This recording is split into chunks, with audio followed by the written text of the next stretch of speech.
bakit ganun? Ang daming taong gustong bumili ng motor. Kahit hulugan.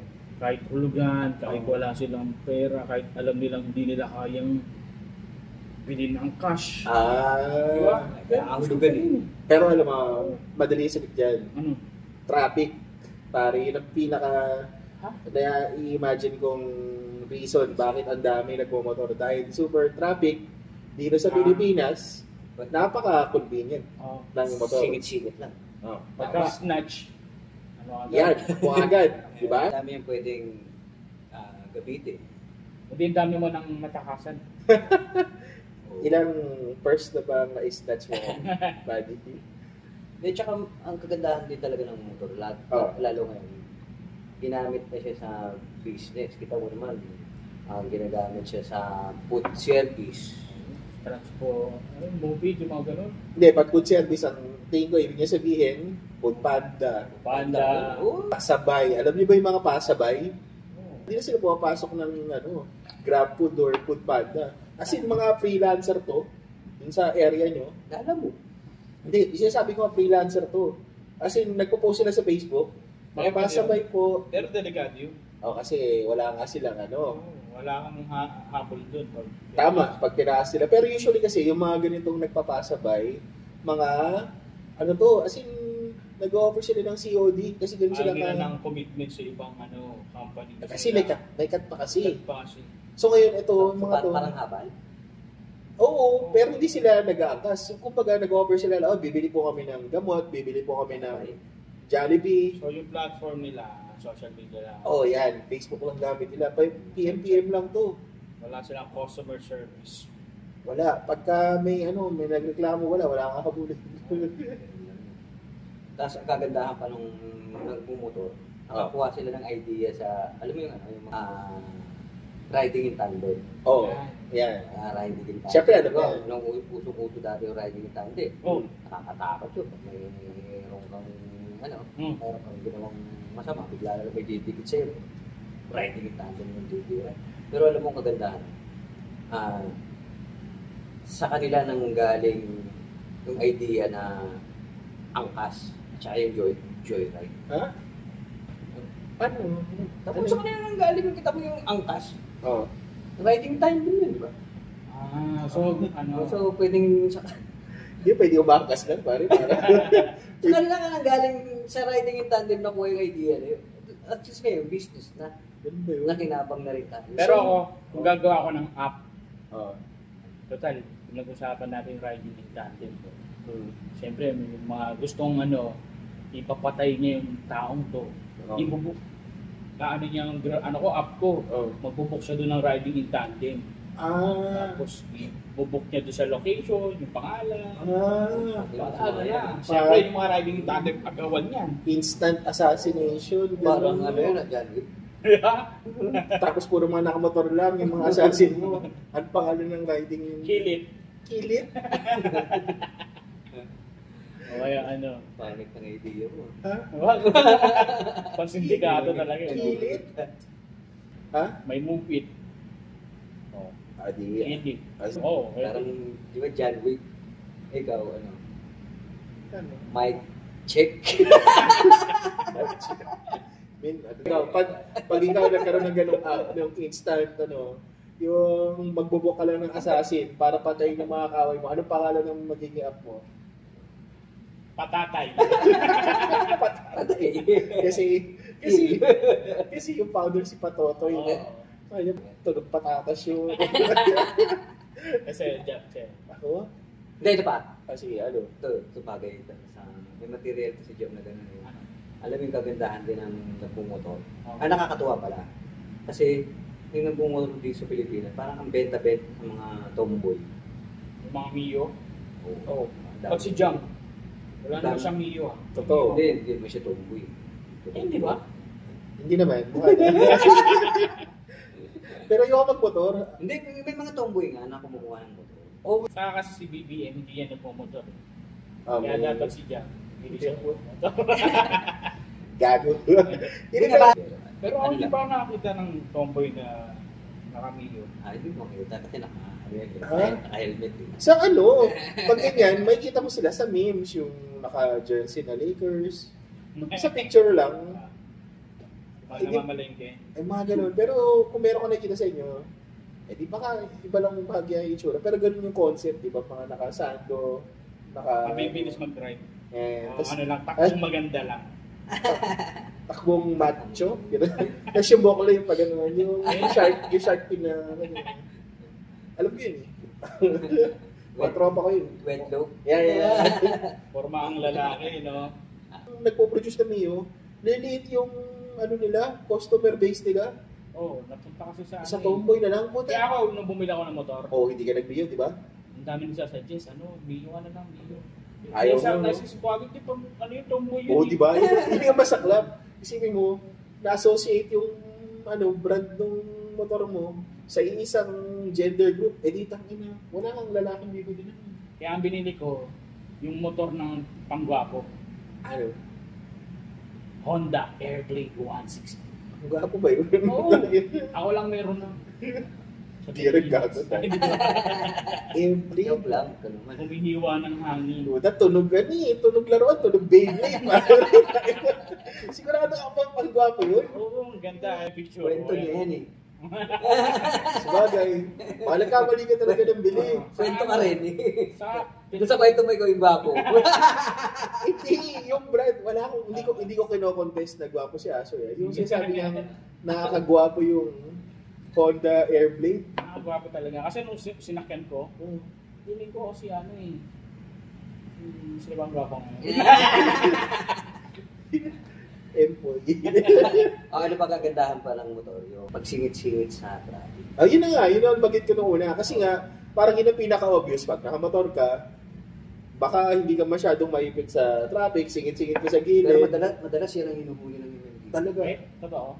Kasi dumadaan sila sa mga Hindi, biking. yan parang minsan yan lang kasi yung kaya mo din. Minsan pag naka-coach minsan yung mga violation, hindi masyado. Pero pag motor talagang pinapara. Yun nga. Talagang hinihinga ng ORCR. Eto nga, ako na magkakwento ng mga reklamo ng mga tropa natin nakamotor. Kaya yan, may karamihan ng checkpoint, para sa motor. Wala akong nakitang checkpoint na hinarang yung mga nakasasakyan. Naharang ka na ba?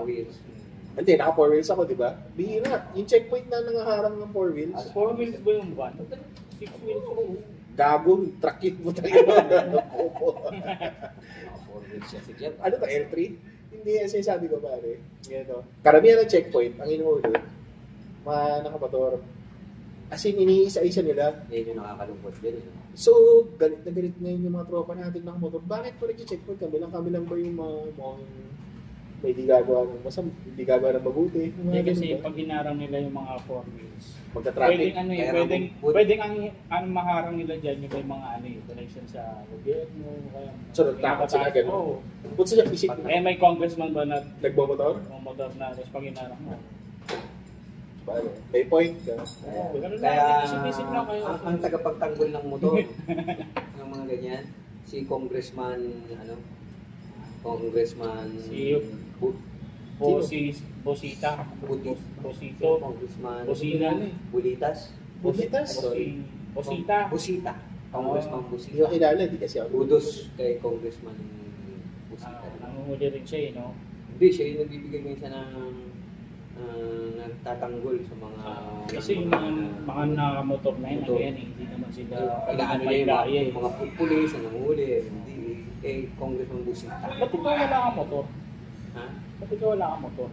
Ay, hindi mo ako? 4 wheels naman kasi sa gagamit sa Actually, nag-aaral to mag-drive na yun. Kasi may sakila sila eh.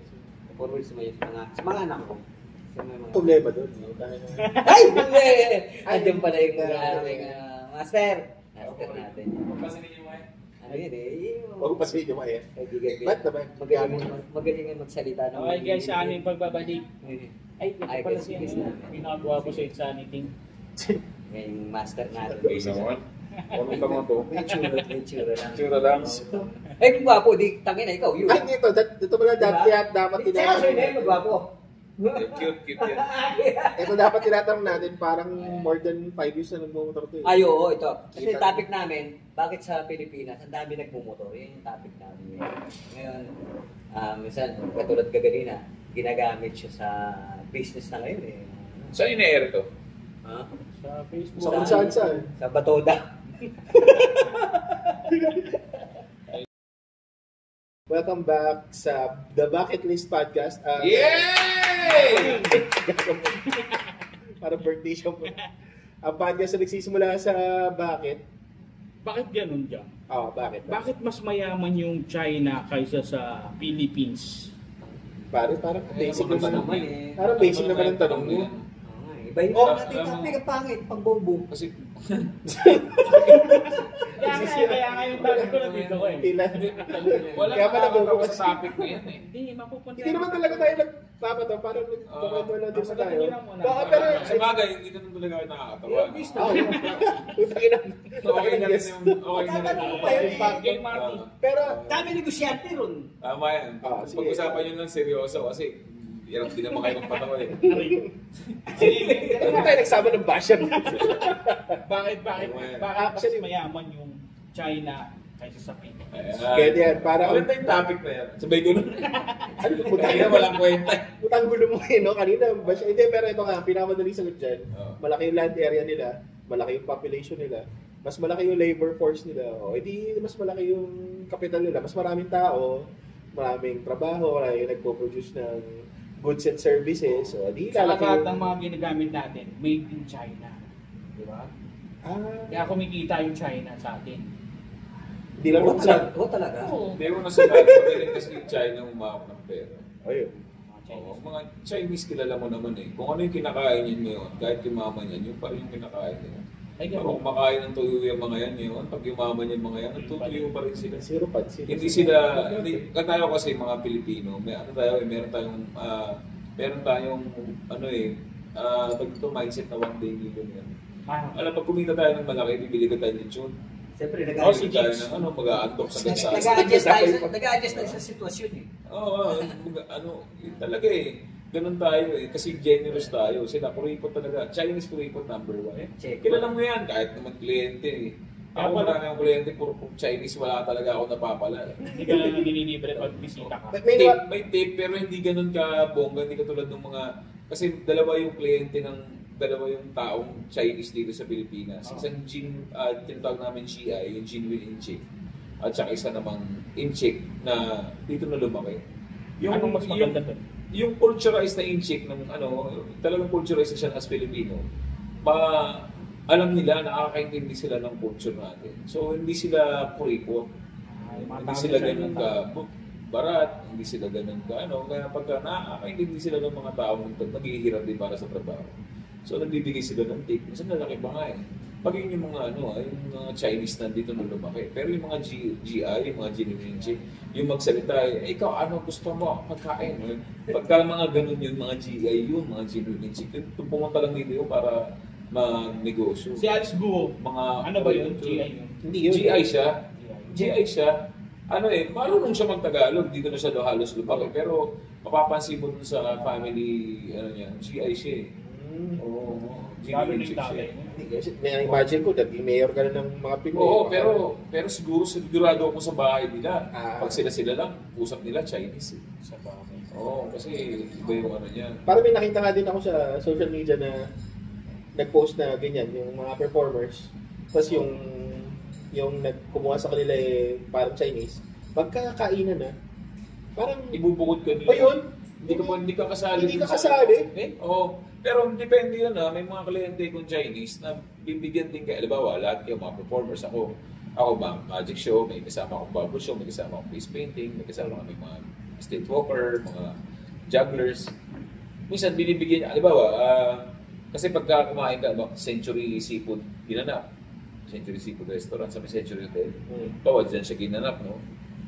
Ang kasi niyan, ang tawag dito, ang pagkain nila kasi is, nakalimutan ko yung term doon. Ano ba ito? Per head? Hindi. Per table. Ang may tawag doon banquet. Pag banquet, yung pagkain nila, diba, per table. Kasi 12-seater yung isang table.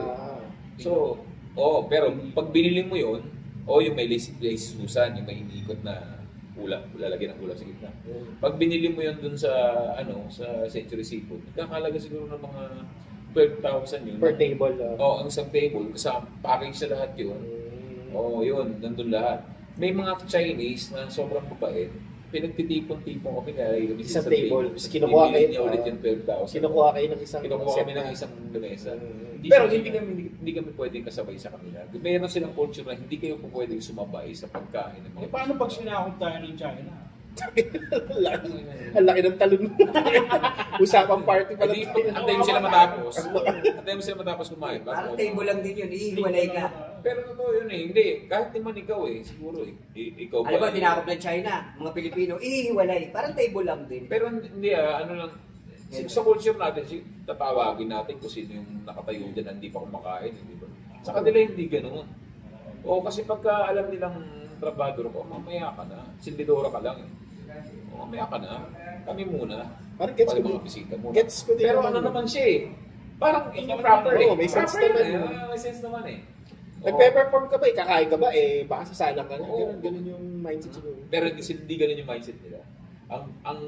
Meron talaga sila ugaling may ugali talaga sila. Talaga yung hindi naman din. Racist.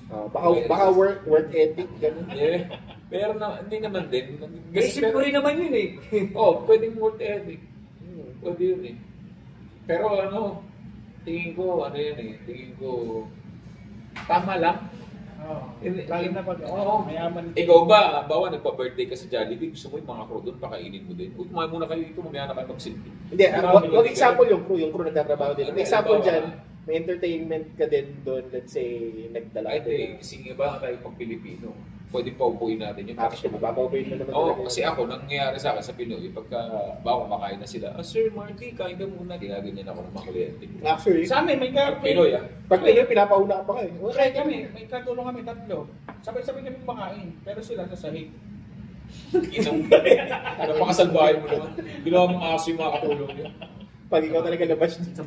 Pag hindi nila intindihan, nagjo-joke ka lang, tinan mo, talaga. Saka bawal ang tawagin katulong yung matulong ngayon, Ay, isang bahay na, no? Kasama. Hindi. Kasama? Kasama. Alipin na. Alipin? Alipin sa muchacha. Hindi naman. Pag yun. Hindi na siya magandang tag ito. Not totally naka-Republic Act. Hindi naman talaga. Pero bawal na siyang tawagin, Woke na kasi woke na yung tao. Republic Act dyan, 316. Kasama sa bahay, kasambahay, pero yung katulong, parang iba na yung agad yung nila. May resistive na pag Okay, tumalong ka na sa warp. Kanina ka pa talon sa warp. Pero yung ito naman, pagka yung Chinese, kumpara mo sa Pilipino, ano mas maraming pamahiin? Kasi ang dami rin pamahiin ng mga Chinese. Alam mo kasi, yung pamahiin nila. Business din yung pamahiin nila. Ano sila sa pungsoy yung sinasabi mo yung pungsoy.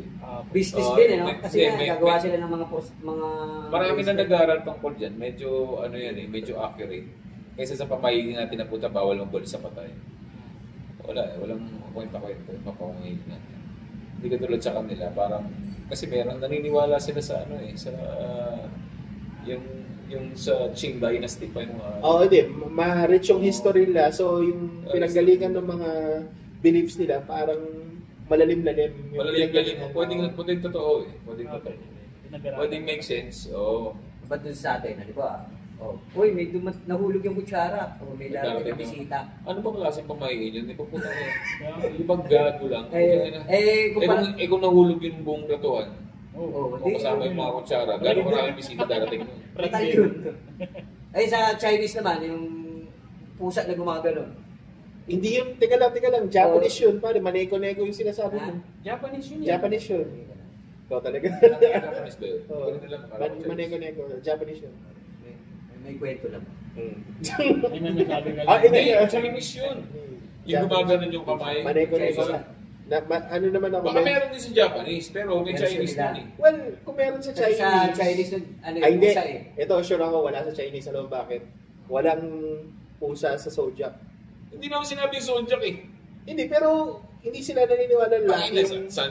Bakit naniniwala sila sa isda? Wala naman sa Zodiac ng isda. Hindi sila naniniwala lalaki yung pusa. Akala mo talaga, Medyo ako sa Japanese culture, nanonood ako anime, mahilig ako sa Japanese show, so parang may... Alam ko Chinese yun. Kasi may isang Chinese store na dito na mga pampaswerte. Chinese yun. Sa alam, itinda yun.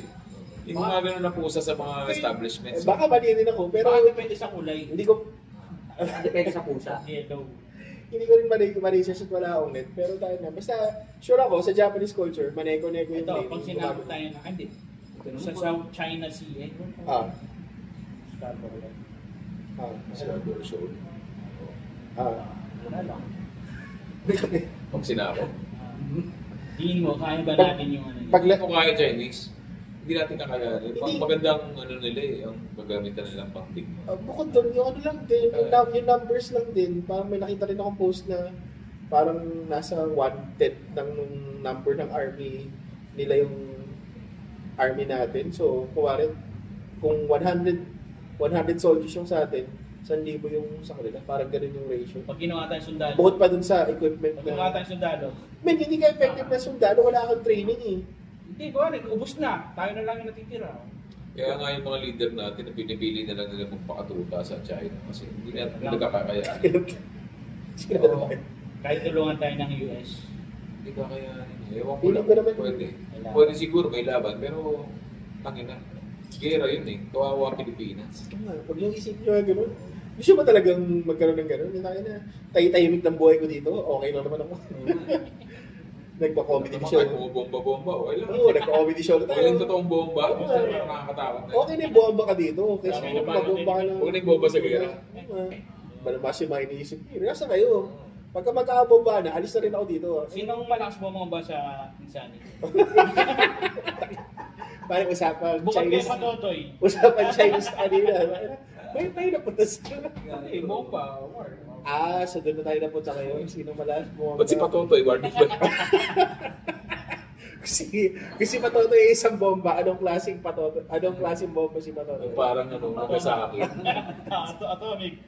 Ang laki Atomic. Grabe ka naman sa atomic naman. Yung ginamit sa atin. So, ganun. Ikaw, nuclear. Nuclear lang Ay, kita. Grabe yun. Ang laki nun ah. Sorry. Hindi na kami nakalas. Mga ano na lang ako yun. Mga thunder. Mga ganun. Pinaputak mo nga ganun. Ikaw. Granada lang. Wala. Kasi hindi sumasama. Kahit Wala din yung tayo. Watusi. Wala din yung nanana. Si Marty, kayo na. Pumapatay na isang bunker. Ako eh. Bumaba na ba? Oo. Pasang bawang. Ah? Yung talaga hindi ko puputok. Pasang bawang? Pasang bawang. Kaya pa dito. Hindi puputok yun. Basa yun eh. Sino pa wala mo ba sa Sa 100 na cent mo, ilan bomba doon? Ay marami. Eh? Good. Sa 10. 50 meron. Eh? Oo, sa 100. Kasi ba si Patotoy? Hindi ko alam ba't ginagas kayo nung tapos tayo. Kala ko, buhay ka. Pero kung ano nito, usapang bomba. Oo nga pala, doon sa mga Pakikumpara ko yung mga set. Sa mga hindi nakakaintindi. Paliwanag yun sa kanila. Oo nga, mamaya hindi naintindihan eh. Sa ano nga pala, sa mga comics, sa mga stand-up comics, pag sinabing bomba or bomb, Nag-bump ka. ibig sabihin nag-fail ka sa performance mo sa Walang stage. tumawa. Ayun. Nahirapan ka, yung mga nanonood sila, nagsiselfone, nagkukwentuhan, tapos na bad trip sila. Pero ito yung pinakamadaling explanation. For me. Top crowd, pero hindi talaga siya top crowd. Tough crowd? Ikaw lang Top crowd, nahirapan. para lang sa'yo. Para lang sa'yo. Ikaw lang nahirapan. Ayun. So nahirapan ka, yung bomba. Ayun. Sa madaling salita yung bomba, parang nagpatawa ka tapos 4D. Walang... Yan. Ayun, para mas madaling maintindihan ng mga... Sa bagay, talagang naramdaman mo na yun. Parang alam na alam mo yung definition. Siyempre nag-comedy ka eh. Ikaw hindi mo ba alam yun? Yung madalas mong ginagawa yun? Bumabawi si Gago. Sige na, tawasin natin ito. Kung saan sila pupunta eh.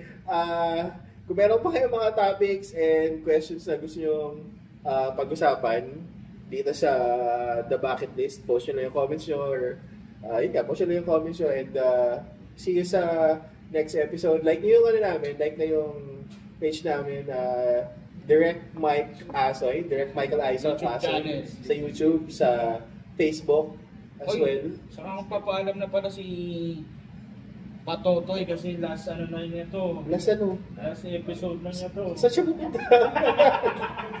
Saan mo pupunta yan? Pinag-retire na. Pinaalis na. See you sa next episode. And kung wala ka namang gagawin, bakit hindi mo panoorin yung next episode, di ba?